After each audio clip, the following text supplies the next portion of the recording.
নমস্কার বন্ধুরা, আপনারা দেখছেন ASM Bangla online YouTube channel. বন্ধুরা, বকেয়া ডিএর দাবির মাঝেই নিয়ম বদল, কাটা যাবে এই সরকারি কর্মচারীদের পেনশন গ্র্যাচুইটি। হ্যাঁ বন্ধুরা, এমনই একটি মারাত্মক খবর প্রকাশিত হয়েছে একটি দৈনিক পত্রিকাতে।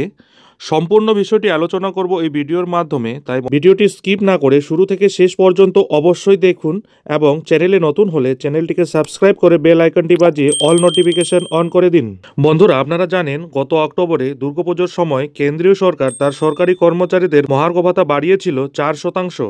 এই ঘোষণার পর সরকারি কর্মচারীদের ভাতা এখন 42% থেকে বেড়ে 46% হয়েছে। আর এই বছরের শুরুতেই কেন্দ্রীয় সরকারি কর্মচারীদের ডিএ আরও বাড়তে পারে।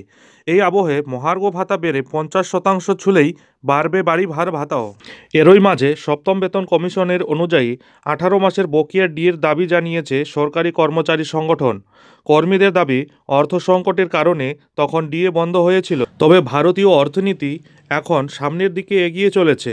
এই আবহে সরকারি কর্মচারীদের 18 মাসের বকেয়া মিটিয়ে দেওয়া হোক। এর আগে কেন্দ্রীয় অর্থমন্ত্রী পঙ্কজ চৌধুরী সংসদে জানিয়েছিলেন, বকেয়া ডিএ মিটিয়ে দেওয়ার কোনো পরিকল্পনা সরকারের এই মুহূর্তে নেই।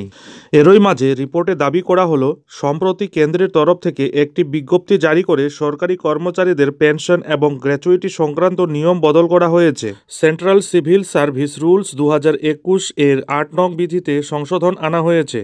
নয়া নিয়ম অনুযায়ী যদি কোনো সরকারি কর্মী গরহিত অপরাধ করেন বা কর্তব্যরত অবস্থায় নিজের দায়িত্ব সঠিকভাবে পালন না করেন, তাহলে তার অবসরের পর গ্র্যাচুইটি এবং পেনশন আটকে দেওয়া হবে।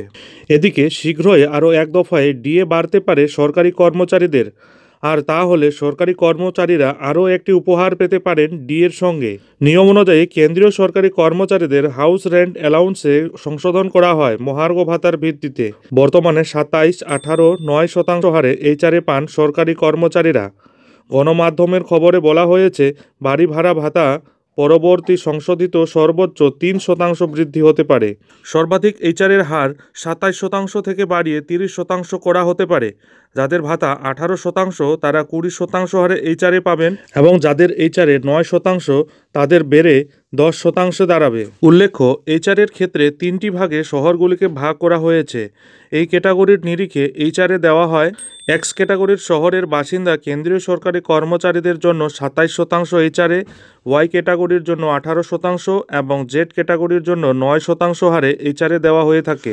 যাই হোক বন্ধুরা, এই ভিডিওটি এখন এখানেই শেষ করছি। ভিডিওটি ভালো লাগলে ভিডিওতে অতি অবশ্যই একটি লাইক দিয়ে বন্ধুদের মধ্যে শেয়ার করে দেবেন।